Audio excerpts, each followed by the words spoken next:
अगर आप कोई प्लॉट या कोई भी ज़मीन खरीदने जा रहे हैं, चाहे आप मकान ही क्यों ना खरीदें, तो वहाँ पे साथियों मैं आपको प्रॉपर्टी का एक बेहद महत्वपूर्ण डॉक्यूमेंट्स बताऊंगा, आकार पत्र 41, जिससे आप पता लगा सकते हैं कि ये ज़मीन सरकारी तो नहीं। अब आप कहेंगे हमने पता लगा लिया खतौनी से, रजिस्ट्री से, नहीं है सरकारी, और सरकारी होती तो रजिस्ट्री कैसे हो जाती।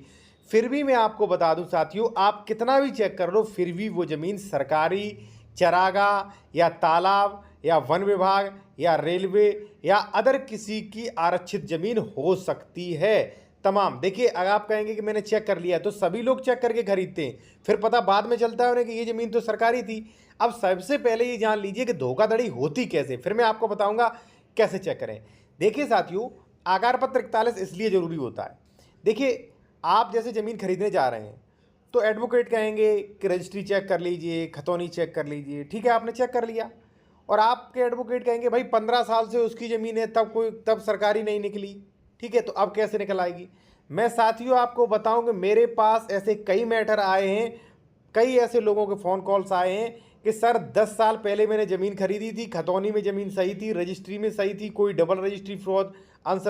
से अधिक विक्रय, ठीक है, या ऐसा कोई भी फ्रॉड धोखाधड़ी नहीं था, बिल्कुल सही ज़मीन थी। फिर अचानक नोटिस आता है और ये आदेश होता है कि उक्त गाटा संख्या की उक्त ज़मीन जो है वो ग्राम सभा के नाम पे दर्ज की जाए, या तालाब के नाम पे दर्ज की जाए, या वन विभाग के नाम पे दर्ज की जाए। 15 साल बाद या 4 साल बाद ऐसे ऐसे जो आदेश आते हैं, ये एक्चुअली होता क्यों है साथियों। मैं एक चीज़ आपको बताऊं कि प्रत्येक ज़मीन के पट्टे अलॉटमेंट हुए थे और उस पर भी नियम होते थे। नियम का एक पूरी जो प्रधान है और ग्राम सभा समिति है, एसडीएम है, भूमि समिति की पूरी बैठक होती थी और ज़मीन जो है अलॉटमेंट की जाती थी। जब जमींदारी विनाश हुई तब किसानों को, छोटे छोटे किसानों को ज़मीन अलॉटमेंट हुई। लेकिन वहाँ पे नियम ये था कि अगर कोई सरकारी ज़मीन है, आरक्षित ज़मीन है, तो उसका पट्टे पर नहीं दिया जा सकता। मान लीजिए किसी ने जो है गलत पट्टा हो गया 15 साल पहले, ठीक है, मान लीजिए उसे तालाब की ज़मीन पट्टा कर दिया गया, ठीक है,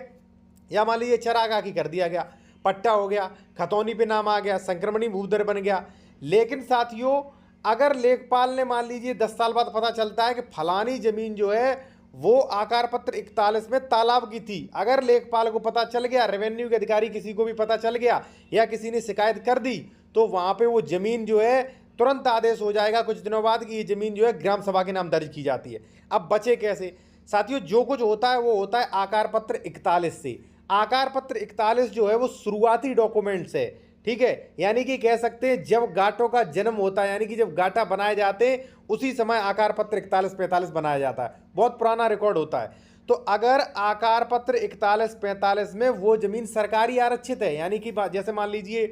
तालाब की ज़मीन है, ग्राम सभा की ज़मीन है, चरागाह की ज़मीन है, जलमग्न ज़मीन है, ठीक है, या मान लीजिए अन्य कोई ज़मीन है, आरक्षित ज़मीन है, तो जो आकार पत्र बताएगा, आकार पत्र ने कह दिया तालाब की ज़मीन है ये, ठीक है, आपने आकार पत्र देखा, उसमें लिखा तालाब की ज़मीन है।